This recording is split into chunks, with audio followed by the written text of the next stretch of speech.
So there's an age-old debate.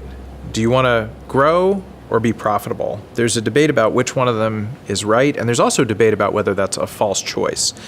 And some of this has to do very much with the industry you're in and how capital markets are responding to your business and your type of business at any point in time. But I think some of the underlying debate is real. Growth frequently consumes a lot of cash because you have to invest ahead of growth.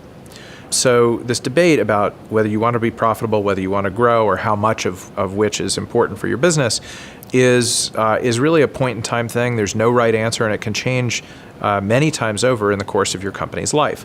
Being frugal early on, before there's a proven business model and before there's a lot of revenue coming in the door, is important because cash is king, because you want to preserve equity value and not have to raise too much money ahead of knowing whether you've got something. Early in a company's life, if things are taking off, you've found product market fit, and you're talking about scaling up product stability or capacity or sales and marketing, it might make sense to grow more quickly at the expense of profits. As a business matures, it can be a little foolhardy to do that, and you can find yourself in a position where you get out way in front of yourself on expenses when the business should be generating profits.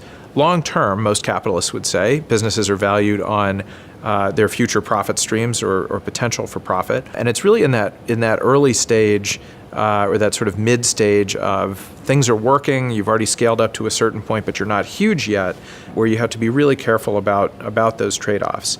If capital markets are rewarding growth, which frequently they do, they can ignore profitability.